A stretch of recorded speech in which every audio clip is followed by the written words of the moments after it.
देखते हैं कि साला एक नया लड़का आ गया है सामने, ये अपने विचारों से लोगों में मैंने इस प्रकार का माहौल क्रिएट किया है जिससे उनको डर लग रहा है। तो उनको थोड़ा सा दिमाग की बत्ती जलाइए मेरे साथियों कि मकान जो उससे कई ज़्यादा मटेरियल लगता है, चूँकि वह किसी गरीब को बनता है, उसमें गरीब का बनता है वो 1.5 लाख में बनता है, और चबूतरा या BDO CO का बंदर बाट होगा वो 3 लाख में बनता है। इसको प्राक्कलन घोटाला कहते हैं। तो इन छोटी चले इसमें क्या करना चाहिए? मैं अभी चूंकि बाकायदा सभी मीडिया बंधु उपस्थित है और मैं तो चाहूँगा, अभी भी बहुत सारे लोग नहीं गए हैं, बाकायदा आप उनसे उनकी जाति ही यहीं पूछ लीजिए।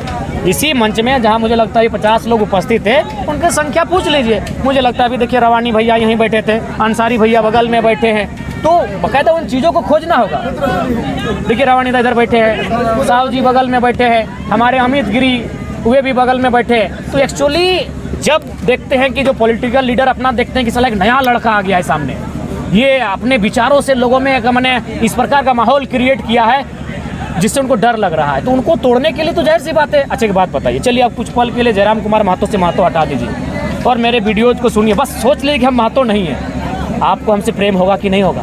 हम जो बातों को पटल पे रख रहे हैं, हम जिस अंदाज में DC रहे चाहे SP रहे तार्किक सवालों का उत्तर कर रहे हैं, जिस प्रकार हम टाटा रहे चाहे BCCL रहे से सवाल खड़ा कर रहे हैं, आपको हमसे ऑटोमेटिक प्रेम होगा। लेकिन जब से देखता है जयराम ठीक है, कुमार भी ठीक है, महतो देखता है जातिवाद पे आ जाते। क्यों भाई?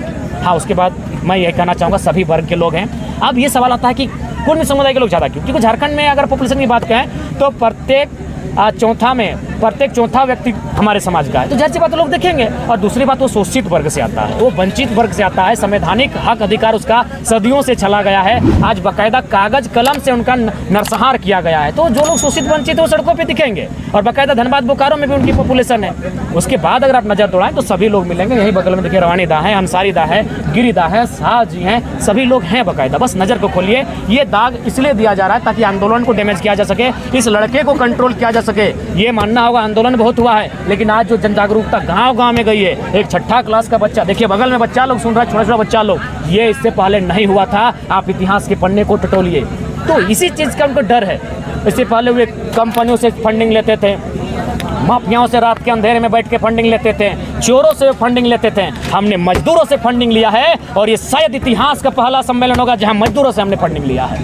और अधिकतम फंडिंग 1200, ये भी आपको बोलना चाहेंगे, अधिकतम फंडिंग 1200 है, वही हमारा लाखों में गया है। और हम लोग तो बाकायदा कुछ लोगों को राशि भी फिर वापस कर दी कि हमारी जो खर्चा हुई उसको भी हम लोग कुछ दिनों में सार्वजनिक कर देंगे। दादा, आज आप बाघमारा की धरती पर आए हैं, इससे पहले भी आप बाघमारा में आए थे तो यहाँ की इलीगल माइनिंग के बारे में खुल के विरोध करते थे, लेकिन अब ऐसा क्या हुआ कि यहाँ धर्माबान के लगभग 1 किलोमीटर के रेडियस में इलीगल माइनिंग चलता है, लेकिन जयराम महतो भी इलीगल माइनिंग पे आवाज़ नहीं उठाते। देखिए हम ठीक है, मुझे लगता है नहीं, मुझे लगता है अब पब्लिक से बेहतर इलीगल के बारे में बात करना है तो आपको मीडिया प्लेटफॉर्म, क्योंकि जो हम जो भाषण देखे, भाषण और प्रेस कॉन्फ्रेंस ये दोनों अलग विषय है। जब हम भाषण देते हैं तो हमारे गांव के लोग सुनते हैं, लेकिन जब हम मीडिया के सामने रखते हैं तो उसे राज्य सुनते हैं, और IAS IPS के साथ मुख्यमंत्री भी सुनते हैं। तो आज आपके माध्यम से बिल्कुल इलीगल माइनिंग है, 600 करोड़ का प्रत्येक महीना कोयला का चोरी होता है। इसके लिए इस राज्य के, इस जिले के ऊंचे पदाधिकारी प्रशासनिक लोग जिम्मेवार हैं। खुले मंच पर कहते हैं चोरी का हिस्सा उनके टेबलों तक जाता है। मुख्यमंत्री के बहुत सारे रिलेटिव्स रात के अंधेरों में काला मैंने शीशा चढ़ाकर बाघमारा आते हैं अपनी कमीशन लेने के लिए, खुले मंचों पर कहते हैं।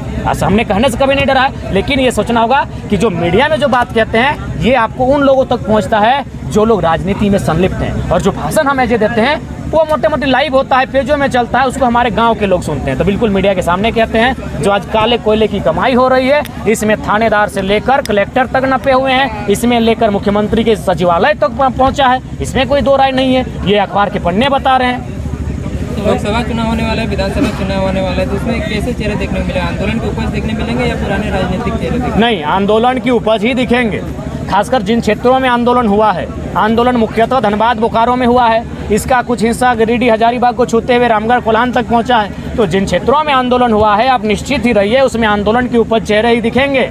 हाँ, जिन क्षेत्रों में आंदोलन नहीं हुआ है, जो लोगों ने हमारा नैतिक समर्थन किया है, उनमें हम ऐसे चेहरे लेंगे जो राजनीतिक दलों में किसी ऊंचे पहदे पर या फिर विधायक सांसद नहीं रहे, उनको हम लोग लेने का प्रयास करेंगे। लेकिन हमारा सबसे जो मेन फोकस होगा कि वो शिक्षित होना चाहिए, और हम लोग की जो कम से कम ग्रेजुएट की योग्यता होनी चाहिए, और दूसरी जो खास बात होगी कि वो कम से कम यूथ होना चाहिए, और प्लस नॉन पॉलिटिकल होना चाहिए। उसके बाद 2-4% अपवाद हो सकते हैं। दादा, आप जो पार्टी बना ही ली है तो एक अंतिम सवाल मेरा ये रहेगा कि अब आप आंदोलन कीजिएगा या 1 साल में आप अपना पार्टी का विस्तार कीजिएगा? नहीं, देखिए, आंदोलन भी होगा, पार्टी का विस्तार भी होगा। पार्टी जैसे हम लोग का घोषणा हुआ कि हम लोग अब दल बना के चुनाव लड़ेंगे, उसके एक ही दिन बाद रात को हम लोग डीवीसी में धरना में जाके बैठे, सड़कों पर बैठे, अब रात 2 बजे रोड पर बिताएं, तो ऐसा बात नहीं है। आंदोलन सब चलेगा, मिला जुला चलेगा, लेकिन आज राज्य को ज़रूरत है एक ऐसी विचारधारा की जो पूंजीवाद की सोच को नियंत्रण कर सके, जो निजी स्वार्थ, निजी संपत्तियां जमा करते हैं उस सोच को मिटा सके, तभी राज्य में बदलाव की गुंजाइश है, और मुझे लगता है गुंजाइश संभव है। मैं एक छोटा उदाहरण आपके माध्यम से एकदम एक ही उदाहरण में क्लियर करते हैं कि आसान है करप्शन मिटाना, उसके बाद आपका कहते हैं कुछ विकास का काम करना, बिल्कुल उनकी नीतियों में ही छुपा है। अभी उदाहरण के लिए ये चबूतरा जहाँ हम लोग खड़ा हैं, चबूतरा ही जिसमें हम लोग खड़ा हैं बैठे हैं, इसकी राशि क्या होगी आज के डेट में? अगर इतने बड़े चबूतरा का हम निर्माण करते हैं तो इसकी राशि क्या होगी? 2.5 लाख, 3 लाख, 2 लाख राशि होगी, अनुमान 2 लाख, 2.5 लाख, 3 लाख इस चबूतरे की राशि होगी। लेकिन इसी रेंज में अगर हम मकान बनाते हैं वो 1.5 लाख। थोड़ा सा दिमाग की बत्ती जलाइए मेरे साथियों कि मकान जो उससे कई ज़्यादा मटेरियल लगता है, चूँकि वो किसी गरीब को बनता है, उसमें गरीब का बनता है, वो 1.5 लाख में बनता है, और चबूतरा यहाँ BDO CO का बंदर बाट होगा वो 3 लाख में बनता है। इसको प्राक्कलन घोटाला कहते हैं। तो इन छोटी छोटी चीज़ों को, चूँकि मूर्ख लोग बनते हैं नेता मंत्री, खुद अंगूठा छाप लोग हैं, इन छोटी छोटी मुद्दों को अगर हम लोग देख लें, वाच कर लें, तो इस देश में सुधार होगा, इस राज्य में सुधार होगा। 3 लाख का चबूतरा 75,000 में बनेगा, 2,25,000 बचेगा कि नहीं होगा? इसे प्राक्कलन घोटाला कहते हैं। जबकि ये मकान आपका जो प्रधानमंत्री आवास होता है चबूतरा से आधे दाम में बनता है। आप इतने तो समझदार हैं कि अगर चबूतरा और मकान को डिफाइन कर सकते हैं कि मटेरियल किस में ज़्यादा लगता है, क्योंकि चबूतरा में कोई पूछने वाला नहीं, वो सामाजिक है। जंगल में, पर्वत पहाड़ में कहीं बना दो, पैसा भर लो।